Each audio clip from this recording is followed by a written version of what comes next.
പരിസ്ഥിതിയെ തകിടം മറിക്കുന്ന വനനശീകരണം പ്രമേയമാക്കി ഡോക്ടർ വയല വാസുദേവപിള്ള എഴുതിയ തനത് നാടകമാണ് ഒരു പക്ഷിക്കുഞ്ഞിൻ്റെ മരണം.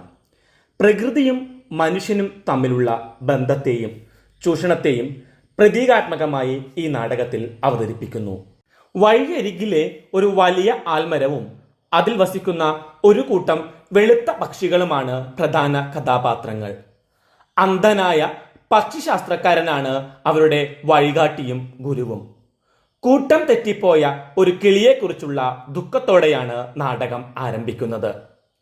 പക്ഷികൾക്ക് വിശക്കുന്നു, അവർക്ക് ഭക്ഷണം കണ്ടെത്തണം.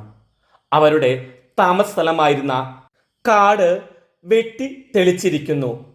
പക്ഷിശാസ്ത്രക്കാരൻ പറഞ്ഞതനുസരിച്ച് ദൂരെയുള്ള വിളഞ്ഞു നിൽക്കുന്ന കതിർക്കുലകൾ കൊത്തിക്കൊണ്ടുവരാനായി കിളികൾ പോകുന്നു. ആ പാടം നമ്മുടേതാണെന്നും ഭയക്കേണ്ടതില്ല എന്നും അദ്ദേഹം അവരോട് പറയുന്നു. തനിക്ക് പറക്കാൻ തളർച്ച തോന്നിയതിനാൽ പക്ഷികളോട് വേഗം പോയി വരാൻ അദ്ദേഹം ആവശ്യപ്പെടുകയാണ്.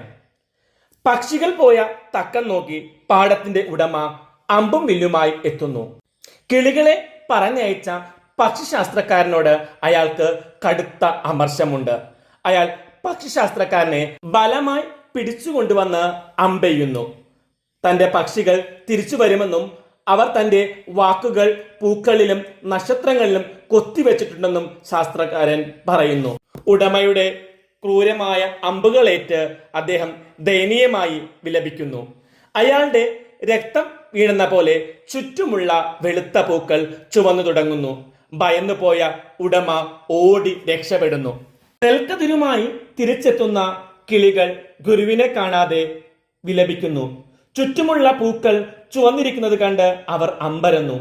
ഉടമയാണ് ഗുരുവിനെ ഉപദ്രവിച്ചതെന്ന് അവർക്ക് മനസ്സിലാകുന്നു. ഒടുവിൽ കൂരമ്പുകളേറ്റ് ധ്യാനത്തിലിരിക്കുന്ന ഗുരുവിനെ അവർ കണ്ടെത്തുകയാണ്. ഉടമ തങ്ങളിൽ ഒരുവനായിരുന്നുവെന്നും സ്വർണ്ണച്ചിറക് സ്വയം അറുത്തെറിഞ്ഞ് പാടത്തിന്റെ ഉടമയായതാണെന്നും പക്ഷിശാസ്ത്രക്കാരൻ വെളിപ്പെടുത്തുന്നു.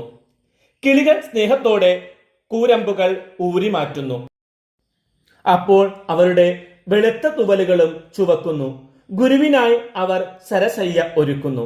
ഭയന്ന് വിറച്ച് ഓടിയെത്തുന്ന ഉടമ കിളികളോട് അഭയം ചോദിക്കുകയാണ്. തനിക്ക് ചിറകുകൾ നഷ്ടപ്പെട്ടെന്ന് വിലപിക്കുന്നു. കിളികൾ ഉടമയ്ക്ക് സ്വർണ്ണ ചിറക് നൽകുന്നു.